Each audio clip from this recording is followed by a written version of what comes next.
Hello guys, TKN here with your Trails series news for July. Today we're going to discuss the potential localization of Zero and Ao, mull over some recent or upcoming releases, look at some recent news in regards to Cold Steel 4, and finally we'll of course end with Hajimari No Kiseki. Let's roll.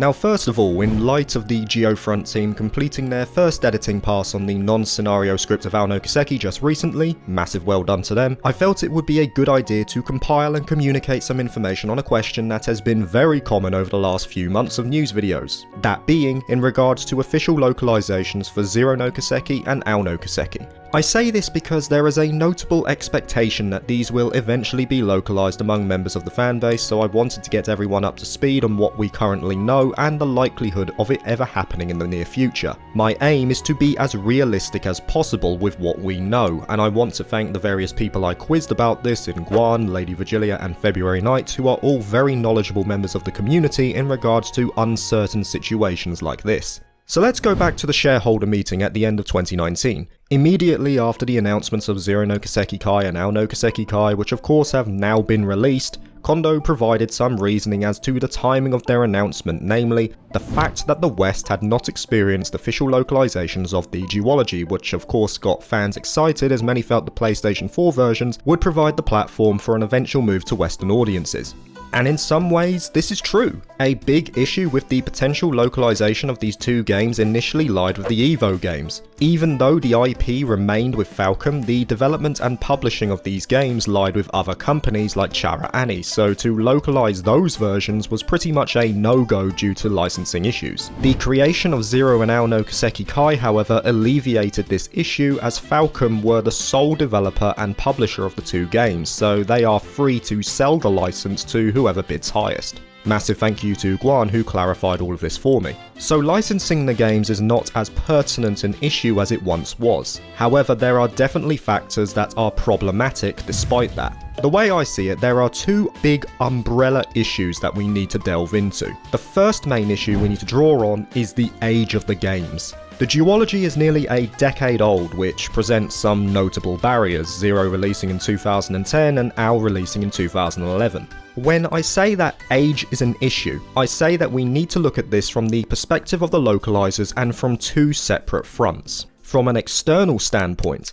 are the games going to sell well in the first place, and internally, is it a good enough project for the company to take on? Regardless of what people think, a for-profit company will always look for the best opportunities to expand their revenue base. Their key stakeholders always come first, and many of those backers want good returns on their investment. Now, we as Trails fans know that these games will likely sell well within the Trails fan base. A good indication of that would be the PC version of Zero no Kiseki after completion of the Geofront Zero patch, where the result was sold out copies on every site within a week. I want to say as well that for people who are apprehensive on trying the patch out, I recently bought my own digital copy off DL site since I'd given up hope on ever getting a physical copy, and within 20 minutes everything was set up. Seriously guys, Gilbert Stein could do this. Google Translate the page, buy the game for a tenner, follow the Geofront's instructions, boom, ready to go. All these links will be in the description if you want to hop on yourself. Now back to the discussion. Should an official localization of the games be announced, I'm certain a similar wave of sales would happen. But many of these stakeholders will likely not be fans of the games. They will have no clue as to their popularity, nor will they understand why the fandom wants them. They will simply see an allocation of resources to a decade-old set of games, which for all intents is not an attractive proposition. Also consider that a lot of sales drive comes from new fans as well, and let's face it, a person looking to start their Trails journey will likely not start with Zero no Kiseki. Its visual appeal already pales to the likes of Cold Steel 1 and even Cold Steel 3 if we want to go that far. So ultimately, outside of the Trails fanbase itself, the market potential for Zero and Ao is quite low when compared to the newer releases. You also have to question if these games can even be charged at full price. I've already mentioned that my digital copy of Zero was £10, which is roughly $13, albeit the game was on sale. A fairer comparison would be the Kai versions, which were only £40 each, and that was for the special editions off Ami. The fact remains as well that there are some players in the Trails community who have played Cold Steel but have no intention of going back to the previous games due to time constraints or personal taste. And that's fine, people can play the series however they want. In conclusion, you've got a limited market with a lower revenue per unit sold, so the chances of paying off that initial bid to get the license in the first place, plus making a suitable profit, is made that much more difficult. And lest we forget, the PS4 is very close to being left behind for the new generation, with the PS5 due to release in the holiday season of 2020. And even though it's noted as having backwards compatibility, this will only be for the top 100 games played by PS4 users, with the list gradually increasing over time. As much as I hate to say it, I doubt any Trails game is on that list. So you have the issue in regards to the product itself, but there is also another pressing problem which Lady Feb and Guan all mentioned. And that relates to pressure. Regardless of how beneficial Falcom games are to NIS America and their portfolio, they have opened Pandora's box, so to speak, by taking on these games. They are working very hard to bring the new releases to the West, of which I and many others are thankful for, and they've been doing a stellar job with Cold Steel 4 on its way and East 9 announced last month, which we would hope is going to be released in early 2021 if we're lucky. But regardless of NIS America's speed, they are still behind. They have Hajimari on the list, and they have whatever new game is likely to be announced at this year's shareholder meeting, which I personally believe will be the first game of the new Trails arc. Imagine this scenario. NIS America come out with announcements, say, tomorrow, and say they will be making official localizations of Zero and Ao Kiseki Kai. But due to constraints, they will have to bump localization of Hajimari No Kiseki back another year. Contrary of what you may say, the fandom would flip. And the way I see it, it's a damned if you do, damned if you don't situation. So which one is NIS America going to go for? Well, they'll go for the more favourable route, which is releasing the latest games, especially when you consider that the script in a Trails game is larger than your average JRPG, meaning each game is a sizable project in of itself. Don't forget, NIS America have a lot of other projects they work on. It's not just Falcom games, their portfolio is huge with the likes of Disgaea and Fallen Legion Revenants, but to name a few, so again, it's a case of being realistic here. At present, according to the Kiseki wiki, the indicative total Japanese characters in Ao no Kiseki is the second highest behind Cold Steel 3, Zero no Kiseki is no slouch either. So can you imagine the time needed to begin localizing these games from scratch? It just wouldn't be feasible, and I can't see NIS America taking it on unless they had some sort of assistance. Now I know what many people will say, why not just partner with the Geofront? Well, that's an interesting pot of fish in itself. 6 months ago, a tester for the Geofront team commented on one of my videos and said that there were no plans at that time to transfer the rights of the patch to a localizer due to emotional attachment and potential legal issues, which is understandable. However, last month, Scott, who is the lead editor of the Geofront's Ao translation, said that if the inquiry was made, he would listen to it at the very least. But he states that he cannot speak for the whole team. The way I see it is this: there are two options for a localization partner. The more favourable in my opinion is NIS America takes on the project but works in partnership with the Geofront, combining the marketing ability and platform of the localizer with the knowledge and experience of the Geofront, who already have notable experience working with the games. But this is entirely up to whether the inquiry is made in the first place and whether the team as a whole, both the C and V sector, are willing to give consensus on working in an official partnership. Of course, the only ones who know the answer to that question are NIS America and the Geofront themselves. The more likely option is that Falcom work with another localizer, which is something I'd like to believe Kondo has given thought to since the shareholder meeting. Even though Kondo has a knack for embellishing every now and then, I'd like to believe that statement he made back at the end of 2019 had some weight behind it. Through discussions with Guan and Feb, we came up with some companies that might take the reins. An interesting one mentioned by Guan was Clouded Leopard Entertainment, who were only established in August 2019. Now, some fans may recognise them as the localizer of choice for Falcom in the Asian market. They were responsible for PC ports of the whole Cold Steel arc on Steam and the release of Zero and Ao Kai to the likes of Korea and China. They're also going to be doing the same with Hajimari, so they have credibility behind them. And Guan has mentioned to me that despite their age, they have intentions of expanding, but whether that means further expansion into Asia or possibly moving to the West, I don't know. But they could be a potential candidate. Looking a bit closer to home, there are the tried and tested duo in Axis Games and Xseed. Xseed of course have worked with Falcom on many games including the Sky Arc, Cold Steel 1 and 2, and also many East titles such as Origins, Ofenfelgana, and the recent remaster of Memories of Celceta to PlayStation 4. Axis Games cannot be forgotten either, as they are well known for their work on Guilty Gear, but of course Falcom fans will most likely know them as a team that worked on Tokyo Xanadu and Tokyo Xanadu EX+.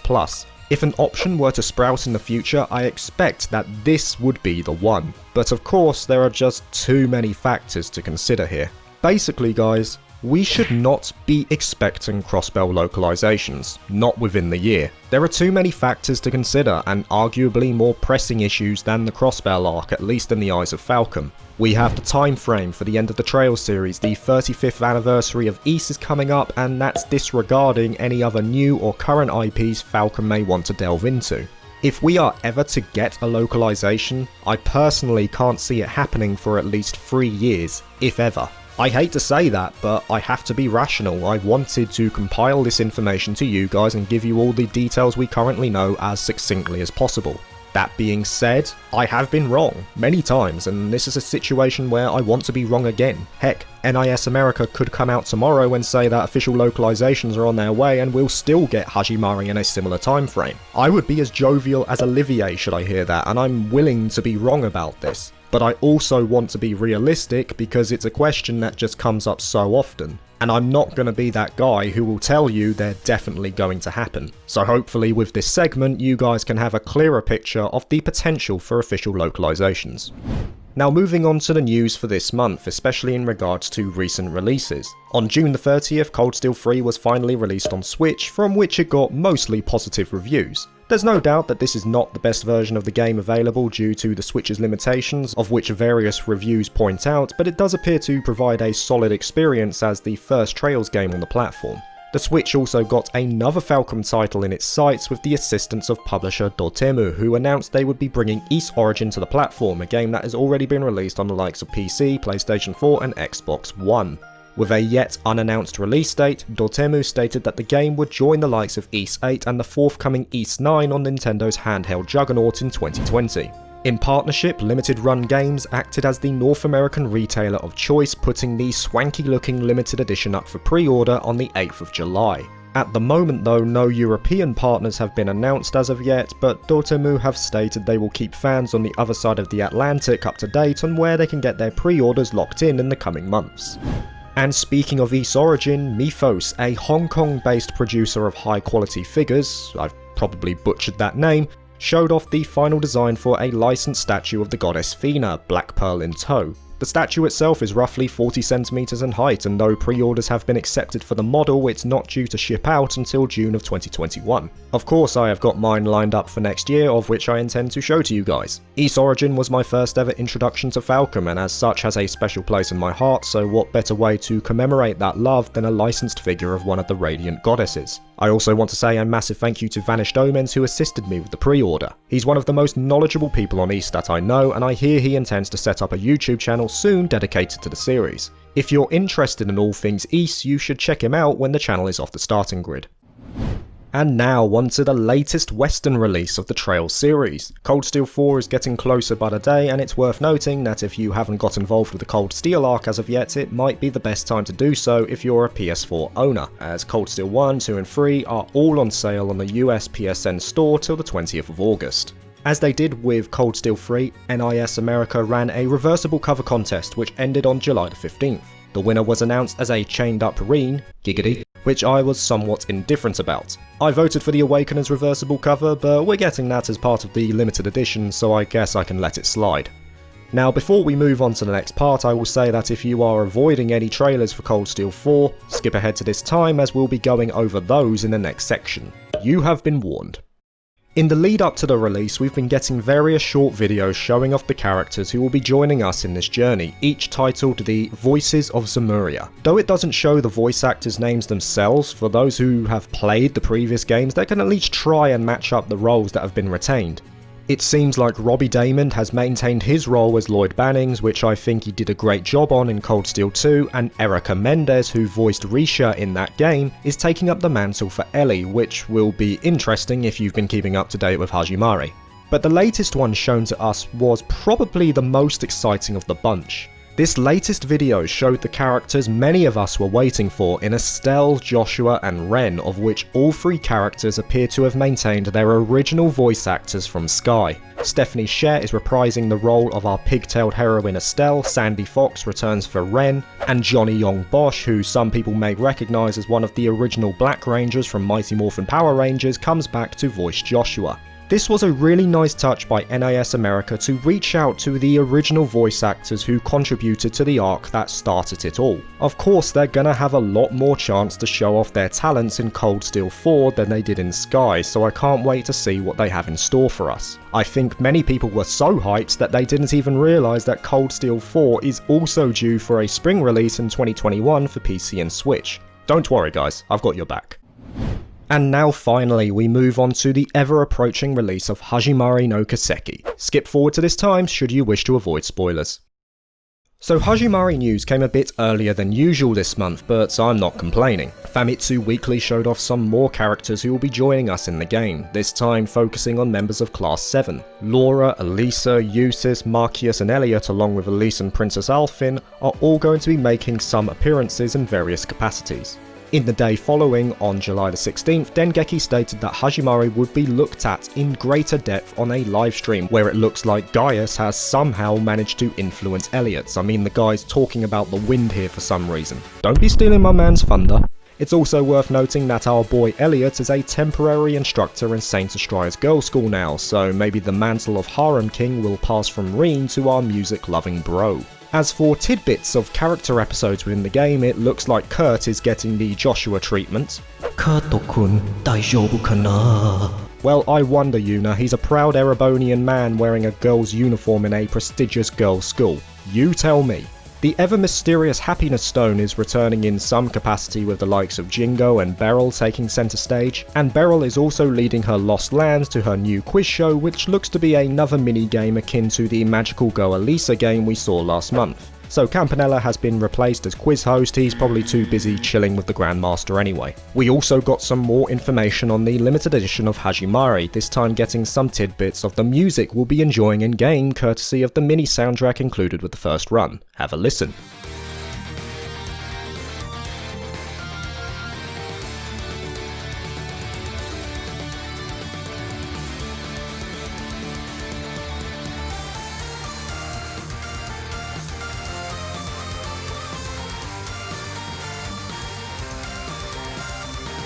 Banging. And we also got some news about some swanky looking dynamic themes that will be available as part of the game's release, but this is apparently only available to those who bought the Dengeki Special Edition. It's a shame if you missed out, but you can't win them all. And there was even more Hajimari news 2 weeks later, which I guess is not too surprising since we are less than a month away from release.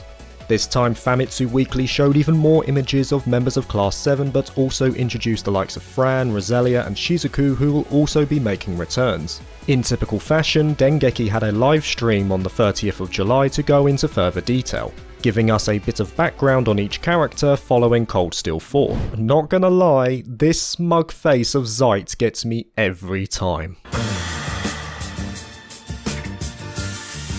No, we're not doing that joke. Of note is the introduction of a new character called Emperor, who is described as a ruthless executive member of a certain organisation. I think we might know what that organisation is. He's currently on the tail of 2 escapees, and should he find them, he'll use his gravity manipulating artifact to exact a merciless death upon them. Scary. Of course, it wouldn't be Hajimari without even more mini-games. This time it looks like Freddy will be making a return in all his weirdness and wonderfulness. And of course, we had to find some way to get some fan service in, so look no further than the Vacation at the Beach scenario, where you can get involved in all manner of stuff. watermelon splitting, banana boating, admiring the girls as Crow puts it here, and... oh no. Moving on, the final item in the Grandmaster Edition was revealed to us, the Grand Relief Interior. And I'm gonna say it, this was pretty disappointing. I don't know if that's just a draft and they're gonna do something more with it. I mean, I hope so, because it looked mightily disappointing and I haven't even bought it. Bear in mind, this item alone adds £30 to the Grandmaster Edition alone. With that value, I was expecting something a bit more swanky. I guess we won't know till it's officially released. There was also information on a Hajimari No Kiseki magazine, which will have guides, interviews, comics and art, but most notably for many Tio stands, it comes with DLC for her original outfit from Zero and Ao, a nice touch of nostalgia there. But that's not all, because we were expecting something else from this livestream. The livestream itself was titled as Opening with a Hajimari image, and I'm pretty certain many people connected the dots as to what we were going to be shown. Without further ado, let's enjoy.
I must admit, I was hoping for another anime style opening a la Cold Steel 3 and 4, but this works very well.